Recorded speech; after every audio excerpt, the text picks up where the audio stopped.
You ain't got the answers. You ain't got the answers, Sway. Venture capitalists whose only adventure is capitalism can't create, so they try to outcount the creatives. If you don't understand why I will not back down on my businesses, my brands, and my children, then you're the ones who are crazy. It feels like we're back in 2014 and Ye is telling Sway, you don't got the answers. So to understand why things went sour between Kanye and Adidas, we gotta dig a little bit deeper than just the surface level.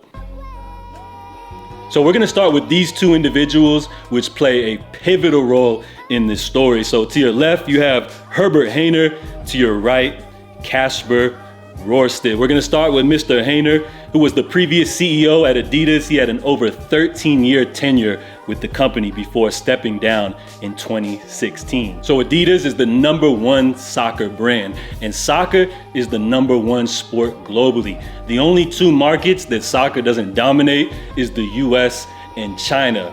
So Herbert came up with the idea to expand in these two territories.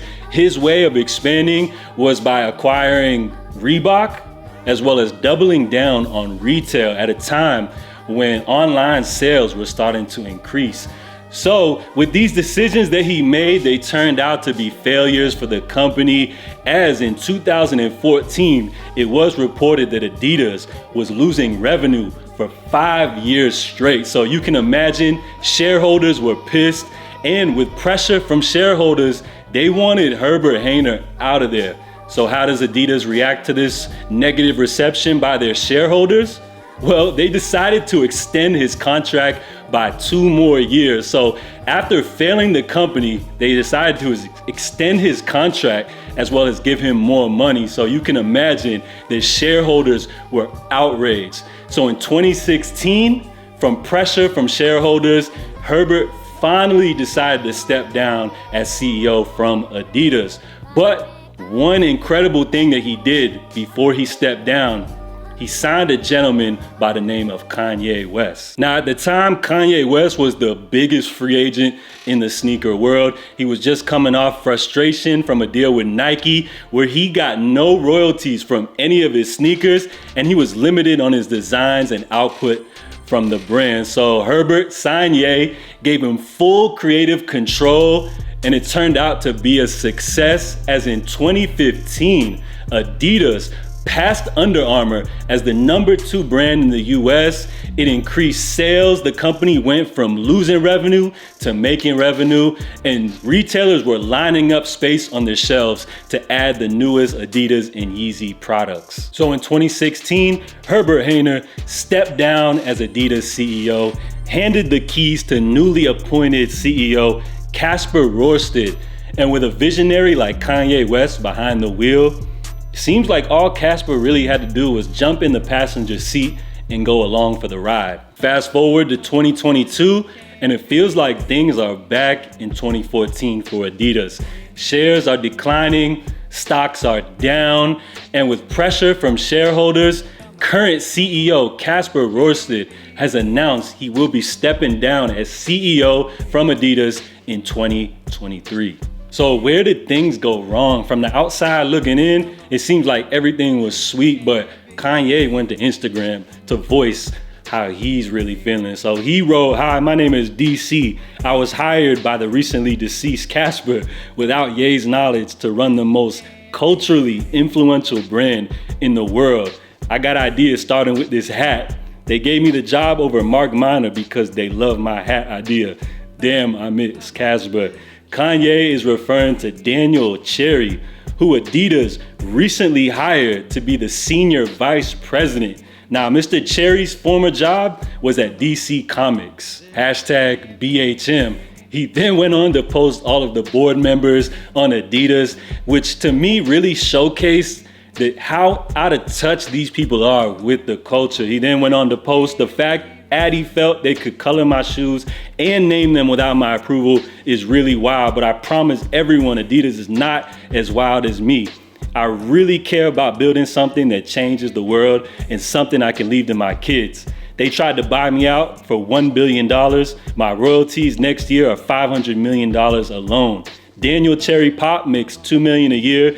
Yeezys are 68% of Adidas online sales. So somewhere there was some type of disconnect between Kanye and Adidas as Kanye started to distance himself from the brand, and fans started to pick up on it as they noticed that Kanye was wearing less and less Yeezy. So as the billion-dollar corporation that Adidas is, business will continue, and they will continue to honor that 10-year contract. So it seems like they hire people to continue to release Adidas colorways and name them all without Ye's approval. So after this, it seems like Adidas legal team stepped in as Kanye posted Adidas attorney saying, "I have no chill. It's gonna cost you billions to keep me. It's gonna cost you billions to let me go.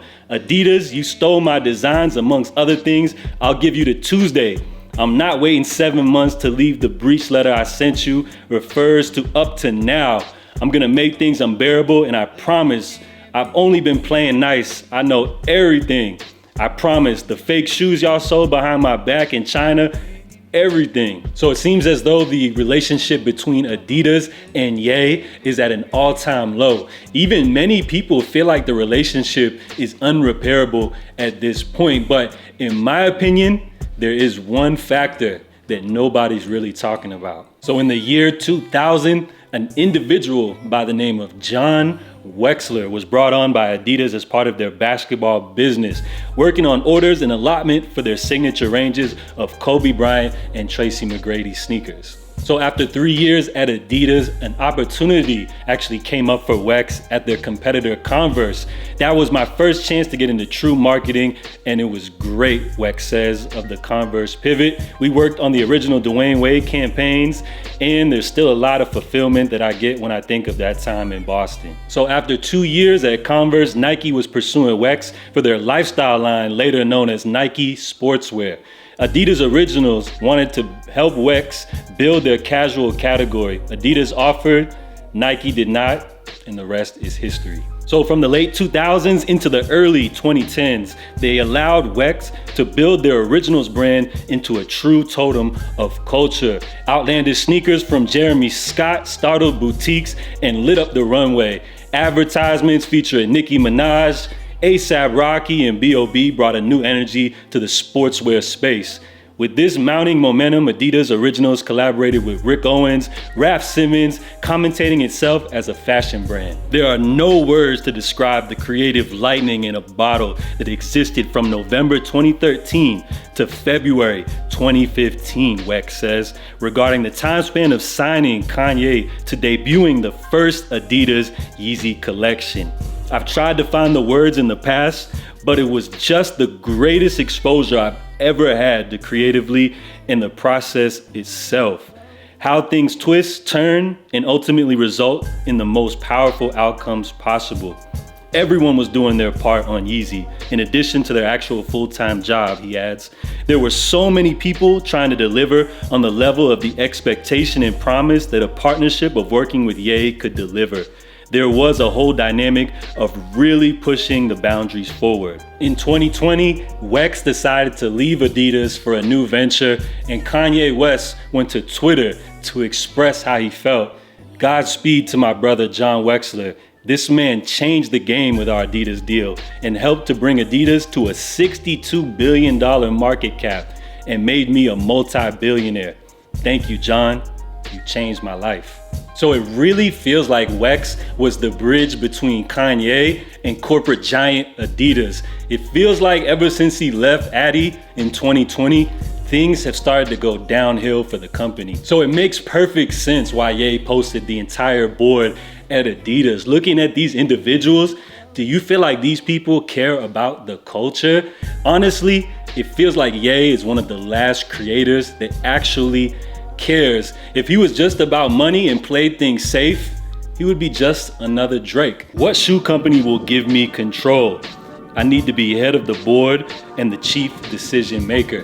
When I was a kid, and I remember watching movies like Back to the Future, I always thought that in the present future we currently live in, we would be wearing shoes like the Air Max, but instead, we're still wearing a whole bunch of retro silhouettes that were made in the 80s. So only time will tell how things play out between Adidas and Kanye. But for me personally, for the record, I just want to say I love what the two parties have done together, but I'm always going to take the side of the creator over the corporate giant.